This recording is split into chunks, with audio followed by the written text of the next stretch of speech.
नमस्कार, मैं हूं मधुलिका और स्वागत है आप सभी दर्शकों का एक बार फिर से अपने कार्यक्रम ग्रह नक्षत्र और आपके एक और नए एपिसोड में। दर्शकों, रोज सुबह की तरह आज एक बार फिर से लेकर आए हैं आपके लिए आपकी समस्याएं और उन्हीं समस्याओं के ज्योतिषीय समाधान, और साथ ही साथ आपको कार्यक्रम में देंगे ज्योतिष विज्ञान से जुड़ी हुई ढेर सारी रोचक जानकारियाँ और जानेंगे क्या है खास आज के दिन में आपके दैनिक राशिफल में, और बताएंगे कुछ खास बातें समृद्धि टिप्स में। दर्शकों, इससे पहले कि अपने कार्यक्रम के सिलसिले की शुरुआत करें, आपको याद दिला दूं, अगर आपकी भी कोई समस्या है तो आप उसे हम तक पहुंचा सकते हैं। अपनी समस्या हमें लिख भेजिए हमारी ईमेल आईडी यानी कि gna@etv.co.in पर, और मेल करते वक्त अपना मोबाइल नंबर लिखना बिल्कुल मत भूलेगा। तो आइए दर्शकों, कार्यक्रम के पहले सेगमेंट से शुरुआत करते हैं, यानी कि आपके दैनिक राशिफल से। और आज आपका दैनिक राशिफल बताने के लिए हमारे साथ स्टूडियो में हमेशा की तरह मौजूद हैं आचार्य राजेश जी। आचार्य जी, आपका बहुत बहुत स्वागत है हमारे कार्यक्रम ग्रह नक्षत्र और आप में। नमस्कार। तो दर्शकों, आज दिनांक 2 अक्टूबर और दिन है बृहस्पतिवार का। तो आइए जानते हैं आचार्य राजेश जी से क्या कुछ खास कह रहे हैं सितारे आज के दिन आप सभी दर्शकों के लिए।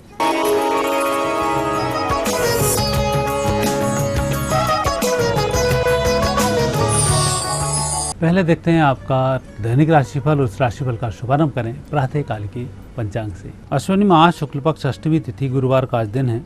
शुभ समय प्रातः 9 बजे से 10:30 तक, राहु काल दोपहर 1:30 से दोपहर 3 बजे तक। आज चंद्रमा रहेंगे धनु राशि में। मित्रों, हम देखेंगे आपका दैनिक राशिफल। पहली राशि है मेष। आज मेष राशि के स्वामी मंगल और चंद्रमा में द्वादश संयोग बन रहा है। सफलताओं का दिन है, भाग्यशाली दिन है। आपको अपने इष्ट देव के दर्शन करके घर से बाहर निकलना चाहिए। सफलताएं और अच्छी प्राप्त होंगी। किसी व्यक्ति को झूठे आश्वासन न दें, अन्यथा आप उल्टे फंस जाएंगे। वृषभ राशि। वृषभ राशि वाले व्यक्तियों का समय अच्छा चल रहा है। परिजनों की मदद से आपको अच्छी सफलताओं के योग बनते हैं। यदि कहीं कोई परेशानी आपकी चल भी रही है तो परिजनों से अपनी समस्या शेयर कर डालें, आपको लाभ प्राप्त हो जाएगा। तनाव मुक्त रहें। मिथुन राशि। मिथुन राशि वाले व्यक्तियों के आज गृह योग अच्छे बनते हैं। धन की दृष्टि से तो समय शुभ ही चल रहा है। आपके कार्य भी प्रगति पर ही हैं, परंतु आज थोड़ी सी थकान कार्य को लेकर हो सकती है। विश्राम करते हुए कार्य करें, नुकसान नहीं होगा। कर्क राशि। कर्क राशि वाले व्यक्तियों का दिन बहुत अच्छा है। अच्छी सफलताएं हैं, अच्छे लोग मिल रहे हैं, अच्छे विचार मन में आ रहे हैं। आप उन पर कार्य भी कर रहे हैं। कुल मिलाकर आज आप प्रसन्न रहेंगे। सायंकाल मिठाई भी खिलानी पड़ सकती है। सिंह राशि। सिंह राशि व्यक्तियों का दिन वैसे तो अच्छा दिन है। कुछ नया करने के लिए भी अच्छा दिन है। लोगों का भी अच्छा सहयोग मिल रहा है, परंतु वर्तमान परिस्थिति का फायदा आप स्वास्थ्य के चलते नहीं उठा पा रहे हैं। जो भी काम करना है उसका शुभारंभ तो कर ही दें, चाहे फिर बाद में कुछ भी करना पड़े, आप कर लेना, सफलताएं मिल जाएंगी। कन्या राशि। कन्या राशि व्यक्तियों के लिए आज दिन अच्छा चल रहा है। परिस्थितियाँ अनुकूल होंगी। कुछ नया करने के लिए नए लोगों से मिलना होगा, उनसे आपको फ़ायदा होगा। आज दूसरे व्यक्तियों से रिलेशन बनाने में कोई कमी ना रखें। तुला राशि। तुला राशि व्यक्तियों का समय अच्छा चल रहा है। परिस्थितियाँ बेहतर होने के कारण नुकसान की संभावनाएं बहुत कम है। भाग्य भी साथ में है, कर्म भी आपके साथ में है। अच्छा तालमेल है। आप प्रसन्न रहते हुए कई सारे कार्य संपन्न कर डालेंगे। वृश्चिक राशि। वृश्चिक राशि व्यक्तियों को आज भावनाओं पर नियंत्रण रखना चाहिए। भावनात्मक रूप से लिए गए निर्णय लंबा नुकसान पहुंचा सकते हैं, इसका थोड़ा ध्यान रखें। जिन लोगों से आप संबंध सुधार रहे हैं उनमें भी एक व्यक्ति नुकसान की स्थिति में है, उसका भी आपको चयन करना होगा। हो सकता है RTN नाम वाला व्यक्ति हो, इससे थोड़ा सावधान रहें। धनु राशि। धनु राशि व्यक्तियों का आज दिन अच्छा चल रहा है। मानसिक रूप से शुभ दिन है। स्वास्थ्य में भी सुधार के संकेत हैं। तनाव भी आज कम है। प्रसन्नता बनी हुई है। लोगों का सहयोग मिल रहा है। दिन अच्छा होगा। मकर राशि। मकर राशि व्यक्तियों का वैसे तो दिन अच्छा है। छोटी सी यात्रा होगी, यात्रा सफल होगी। परिजनों के कार्य भी करने होंगे और घर से बाहर की समस्याओं का निराकरण भी करना होगा। आज आप थोड़ा सा व्यस्त अधिक रहेंगे, लेकिन व्यस्तता में समय यूं ही ना गंवाएं। आप अपने काम पर ध्यान दें। कार्य भी संपन्न होगा, प्रशंसा भी होगी और आपको अच्छे लाभों की प्राप्ति भी होगी। कुंभ राशि। कुंभ राशि व्यक्तियों का आज व्यक्तिगत दिन बहुत अच्छा है। आप किसी व्यक्ति के लेने देने में नहीं पड़ें। अपने कार्य से काम रखें। आपका दिन बहुत अच्छा होगा। कई कार्य आज संपन्न कर डालेंगे। मीन राशि। मीन राशि वाले व्यक्तियों का यूं तो व्यवसायिक दृष्टि से दिन बहुत अच्छा है। आपके व्यवसाय में आप सफल होंगे, लेकिन आज कोई अनुभवी व्यक्ति भी आपको मिल सकता है जो ऐसा परामर्श देगा आपको वर्तमान में समझ में नहीं आएगा, लेकिन उस परामर्श को गंभीरता से सुने। उसकी आवश्यकता हो सकता है 6-7 माह के बाद आपको पड़े, लेकिन आज के व्यक्ति की बात लंबे समय बाद सफल होगी। ये था आपका दैनिक राशिफल और आइए अब जानते हैं क्या है खास आप सभी के लिए आज की समृद्धि टिप्स में। आज अष्टमी तिथि है। अष्टमी तिथि के दिन महागौरी जी की साधना की जाती है और अष्टमी नवमी के दिन कई जगह पर पूजन भी महागौरी का होता है। हम कई बार नजरा जाते हैं, व्यापार हमारा कई बार नजरा जाता है, कई बार तंत्र के शिकार हो जाते हैं, कई बार कार्य चलते चलते अवरुद्ध भी हो जाते हैं। ऐसी स्थिति में महागौरी की साधना करनी चाहिए। साधना करने के बाद आज हवन भी कर लेना चाहिए। जो आपने हवन किया है इसके ऊपर कलावा होता है लाल रंग का, उस कलावा अर्थात आटी भी उसको बोलते हैं, कपास का सूत का बना होता है। इसको हवन कुंड के ऊपर इस तरीके से घुमाया जाता है और अपने हाथ के ऊपर बांध लिया जाता है। ये व्यवसाय नुकसान दे रहा है तो व्यवसाय वाले स्थान पर भी उसको रख दिया जाता है। वाहन नुकसान दे रहा है तो वाहन के स्टीयरिंग से भी इस धागे को बांध दिया जाता है। तो जहाँ भी नुकसान होता है वहाँ इस धागे को बांध दिया जाता है। हवन करने के बाद आपका नुकसान समाप्त हो जाता है, परिस्थिति बेहतर हो जाती है। महागौरी की कृपा से विजय श्री की प्राप्ति होती है। तो दर्शकों, ये तो थी आपके लिए आज की समृद्धि टिप्स। और आचार्य जी, आप हमारे स्टूडियो में आए, आपने दर्शकों को उनका दैनिक राशिफल और समृद्धि टिप्स के बारे में जानकारी दी, उसके लिए आपका बहुत बहुत धन्यवाद। धन्यवाद। तो दर्शकों, आपके दैनिक राशिफल और समृद्धि टिप्स के बाद बारी आ गई है कार्यक्रम में एक छोटा सा ब्रेक लेने की। लेकिन ब्रेक के उस पार आपको बताएंगे आपकी समस्याएं और जानेंगे उनके समाधान। लेकिन उसके लिए अभी आपको करना है थोड़ा सा इंतजार। तो बने रहिए हमारे साथ, देखते रहिए कार्यक्रम ग्रह नक्षत्र और आप।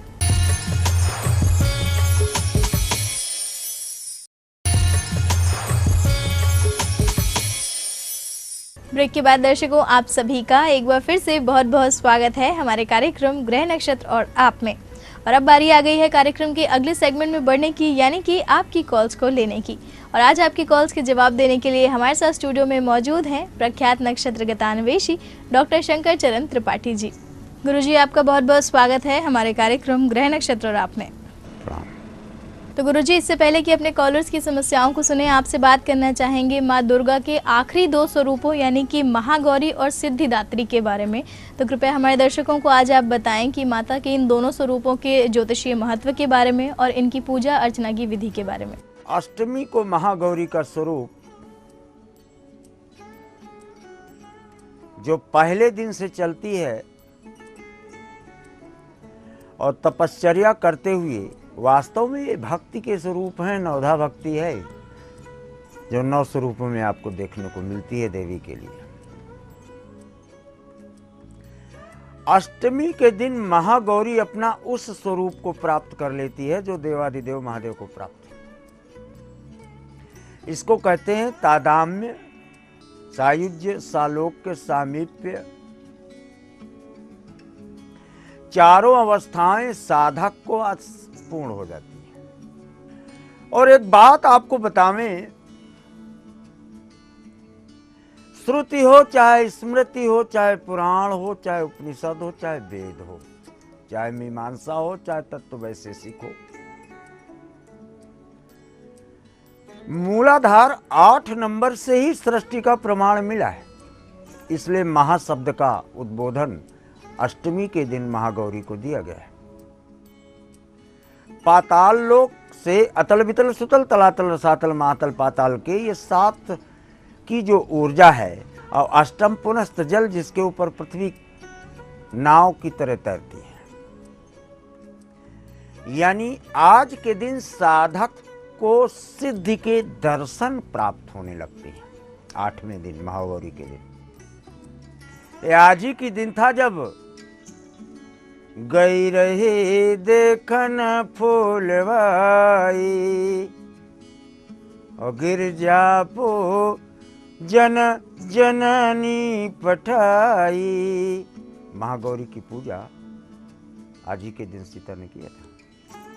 अभिनय प्रेम, कितने गुण आ जाते हैं अष्टमी के दिन। विनय प्रेम बस भई है भवानी, और खसी माल मूर्ति मुस्कानी। पत्थर की मूर्ति मुस्कुराने लगी, मालाएं हिलने लगी, चढ़ाए हुए पुष्प अपने आप गिरने लगे। तब साधक समझ जाता है कि मेरे द्वारा 7 दिन लगातार की गई तपश्चर्या का परिणाम आज प्राप्त हो गया। और अगर कहीं इसमें साधक को सिद्धि भी दिख गई, अष्टमी एवं नवमी महागौरी च अष्टमम नवमम सिद्धिदार्थिता दोनों संयुक्त दिवस, तो फिर मूर्ति मुस्कुराती ही नहीं है। साधक के अंतस्थल में स्थित इष्ट मुस्कुराता ही नहीं है। तदपि देवी मैं देवी असीसा, आशीर्वाद देती है। और सफल होन निज निज बागीसा। और 33 करोड़ या 33 का मूलांक जो देवताओं को दिया गया है,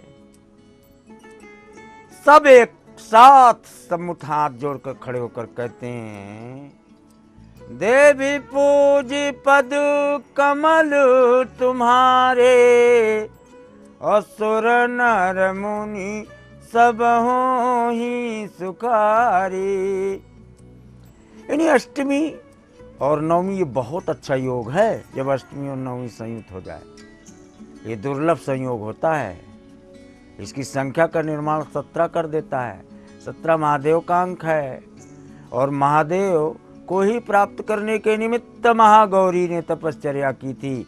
यानी लक्ष्य आज के दिन साधक ने अगर तपश्चर्या के प्रमाण अच्छे सोपानों पर सम दम नियम इत्यादि को अपना कर किया है, तो आज के दिन अर्धनारीश्वर देवादिदेव महादेव के साथ महागौरी एवं सिद्धिदात्री के दर्शन साधक को प्राप्त होते हैं और अभय वरदान और निर्भयता का प्रमाण मिलता है, ऐसा वेदों ने निरूपित। तो दर्शकों, आज आपको गुरुजी ने बताया माता के आखिरी 2 स्वरूपों यानी कि महागौरी और सिद्धिदात्री के ज्योतिषीय महत्व के बारे में। और इसी महत्वपूर्ण जानकारी के साथ ही वक्त हो गया है आपकी कॉल्स को लेने का। तो आइए जुड़ते हैं अपने आज के दिन के पहले कॉलर के साथ और जानते हैं उनसे कि क्या है उनका प्रश्न। गुरुजी प्रणाम, मैं कृपाल सिंह झुंझुनू राजस्थान से बोल रहा हूँ। मुझे अपने पुत्र वधू के स्वास्थ्य के बारे में जानकारी चाहिए। पुत्र वधू का नाम सुमन, जन्म तिथि 13/11/1977, समय सुबह के 8:30 बजे, जगह भीड़ भुआना, झुंझुनू डिस्ट्रिक्ट राजस्थान की है। ये पिछले 2-3 साल से स्वास्थ्य से लाभ के लिए दवाइयाँ लेती है, लेकिन इलाज प्रॉपर नहीं हो रहा। इसका ज्योतिषीय उपाय बताने की कृपा करें। आज की पहली कॉल हमें की है कृपाल सिंह जी ने झुंझुनू राजस्थान से। गुरुजी ये अपनी बहू के बारे में आपसे प्रश्न कर रहे हैं। इनका कहना है कि इनकी बहू का स्वास्थ्य पिछले 10 वर्षों से खराब है, तो ऐसे में आप इन्हें कोई ज्योतिषीय उपाय बताएं।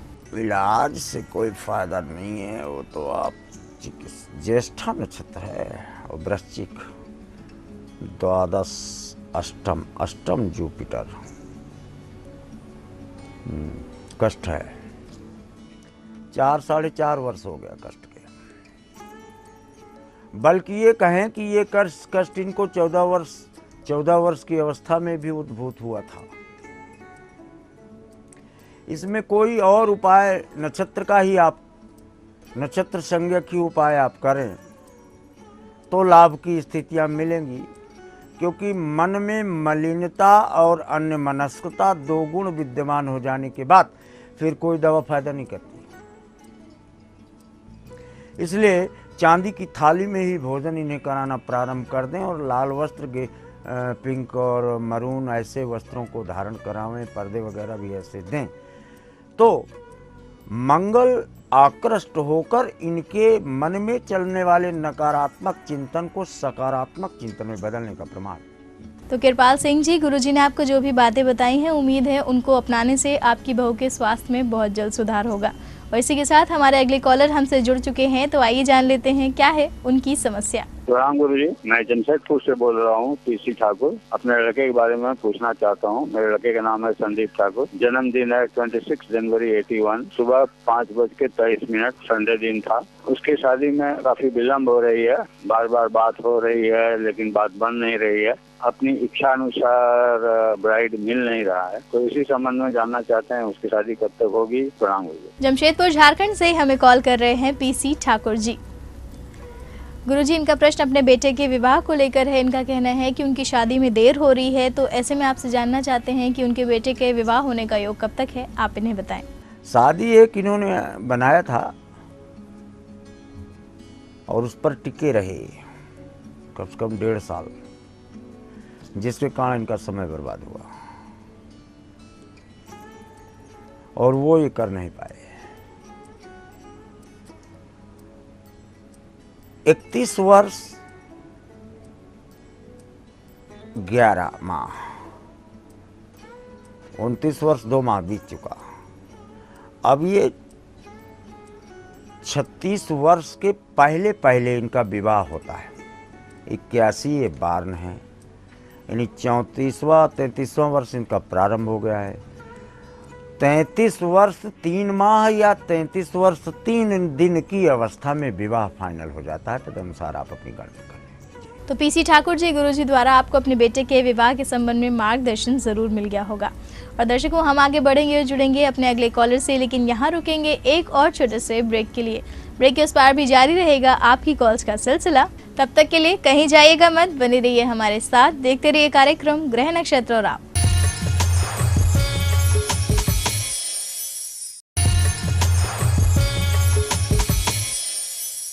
ब्रेक के बाद दर्शकों, आप सभी का एक बार फिर से बहुत बहुत स्वागत है हमारे कार्यक्रम ग्रह नक्षत्र और आप में।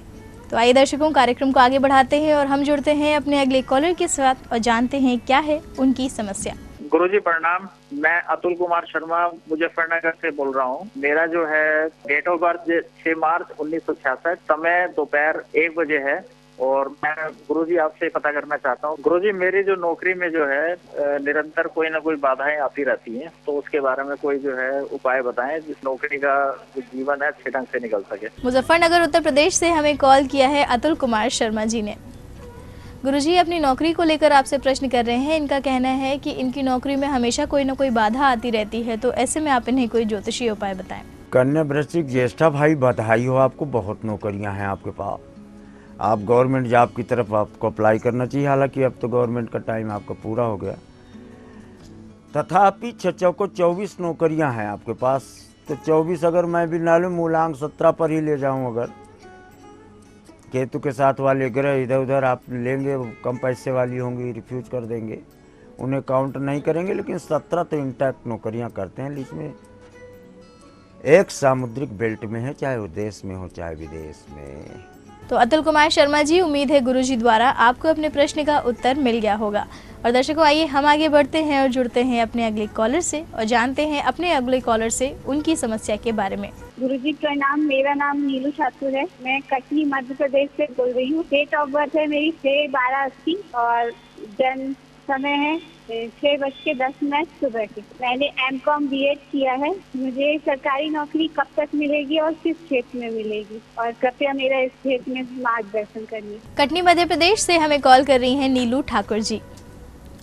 गुरुजी अपनी नौकरी को लेकर प्रश्न कर रही हैं। इनका कहना है कि इन्होंने M.Com और B.Ed किया हुआ है, तो आपसे जानना चाहती हैं कि इन्हें नौकरी मिलने का योग कब तक है, आप इन्हें बताएं। टीचिंग और बैंकिंग क्षेत्र में आपको अपना पुरुषार्थ प्रस्तुत करना आपके लिए फलदायक ही नहीं, अपितु पहली नौकरी आपको टीचिंग क्षेत्र से स्पष्ट देखी जाती है। तो नीलू जी, उम्मीद है गुरुजी द्वारा आपको पता चल गया होगा कि आपको सरकारी नौकरी मिलने का योग कब तक है। आपके जीवन में सब कुछ कुशल मंगल हो, इसके लिए हमारी शुभकामनाएं। और आइए दर्शकों, हम आगे बढ़ते हैं और जुड़ते हैं अपने अगले कॉलर से और जानते हैं क्या है हमारे अगले कॉलर की समस्या। गुरुजी प्रणाम, मैं हेमंत सिंह कारकी डिस्ट्रिक्ट अल्मोड़ा से बात कर रहा हूँ। मेरी डेट ऑफ बर्थ 29 दिसंबर 1985, टाइम 1:53 रात्रि। गुरुजी, मेरे विवाह होने में विलम्ब हो रहा है, विवाह का कृपया योग बताएं और मेरी जॉब कब तक लगेगी सरकारी नौकरी। अल्मोड़ा उत्तराखंड से हमें कॉल किया है हेमंत सिंह जी ने। गुरुजी अपनी नौकरी को लेकर प्रश्न कर रहे हैं, जानना चाहते हैं कि इन्हें नौकरी कब तक मिलेगी और साथ ही जानना चाहते हैं कि इनका विवाह होने का योग कब तक है, आप इन्हें बताएं। एक ही प्रश्न लेंगे, अब आप सोच लो कौन सा आपको चाहिए। जब तक आपके पास नौकरी नहीं तब तक विवाह का प्रश्न कोई मतलब नहीं। हालांकि विवाह Mars and Ketu long with the Venus 8, 4, 12, 9, 21 नवंबर ये जो आ रहा है 2014 का, यहाँ शादी आपकी फाइनल हो जाएगी और उस दिन आप नौकरी में हैं। तो हेमंत सिंह जी, गुरुजी द्वारा आपको अपने सभी प्रश्नों का उत्तर मिल गया होगा और आपके जीवन में जो भी समस्याएं हैं वो सभी बहुत जल्द दूर हो जाएं, इसके लिए हमारी शुभकामनाएं। और दर्शकों, इसी के साथ वक्त आ गया है आज के दिन के आखिरी कॉलर के साथ जुड़ने का। तो आइए जान लेते हैं आज के आखिरी कॉलर से कि क्या है उनकी समस्या। अमोल श्रीवास्तव है। मैं अपने बेटे पुनीत के बारे में पूछना चाहता हूँ। उसका डेट ऑफ बर्थ 26 अक्टूबर 1983 है। जन्म टाइम जो है 7:05 सायंकाल है। जन्म स्थान कानपुर है। बस मेरा ये है कि मेरे बेटे का मैरिज लाइफ के बारे में जानना चाहता हूँ। उसकी मिसेज ने डाइवोर्स का एप्लीकेशन दिया हुआ है, ये कब तक इससे समाधान मिल जाएगा। आज की आखिरी कॉल हमें आई है कानपुर उत्तर प्रदेश से अमोल श्रीवास्तव जी की। गुरुजी अपने बेटे के वैवाहिक जीवन को लेकर आपसे प्रश्न कर रहे हैं। इनका कहना है कि इनके बेटे के वैवाहिक जीवन में काफ़ी स्थितियां खराब हो चुकी हैं और तलाक तक बात पहुंच चुकी है। तो ऐसे में ये इस समस्या के लिए आपसे ज्योतिषीय उपाय जानना चाहते हैं। बृहस्पति के सप्तम है, आप एप्लीकेशन ना भी देते तो ये तय था और वो न्यायालय अपने हिसाब से काम करता है। लेकिन जुपिटर और केतु मिल करके 13 और 8 21 यानी 2 वर्ष 10 दिन या 21 माह न्यूनतम ऐसा प्रमाण लेकर के ही कोई निर्णय देने की स्थिति को प्राप्त होता है, ऐसा प्रदत्त पृष्ठभूमि से स्पष्ट है। तो अमोल श्रीवास्तव जी, गुरुजी द्वारा आपको जो भी बातें बताई हैं, उम्मीद करते हैं आपने ध्यान से सुन लिया होगा और सभी बातों को अपनाने के बाद आपकी समस्या से आपको बहुत जल्द निजात मिल जाए, इसके लिए हमारी शुभकामनाएं। और गुरुजी, आप हमारे स्टूडियो में आए, आपने दर्शकों को उनके सवालों के जवाब दिए, इतनी रोचक जानकारियां दी, उसके लिए आपका बहुत बहुत धन्यवाद। तो दर्शकों, आपकी कॉल्स के बाद वक्त आ गया है अपने कार्यक्रम को यहीं पे समाप्त करने का। लेकिन जाने से पहले आपको याद दिला दूं, अगर आपकी भी कोई समस्या है तो आप उसे हम तक पहुंचा सकते हैं। अपनी समस्या हमें लिख भेजिए हमारी ईमेल आईडी पर, यानी कि gna@etv.co.in पर, और मेल करते वक्त अपना मोबाइल नंबर ज़रूर लिखिएगा। तो दर्शकों, इसी के साथ कार्यक्रम में बस इतना ही। कल आपसे फिर मुलाकात करेंगे लेकर आपकी कुछ और समस्याएं और कुछ और रोचक जानकारियाँ। तब तक के लिए अपनी होस्ट मधुलिका को दीजिए इजाज़त। नमस्कार।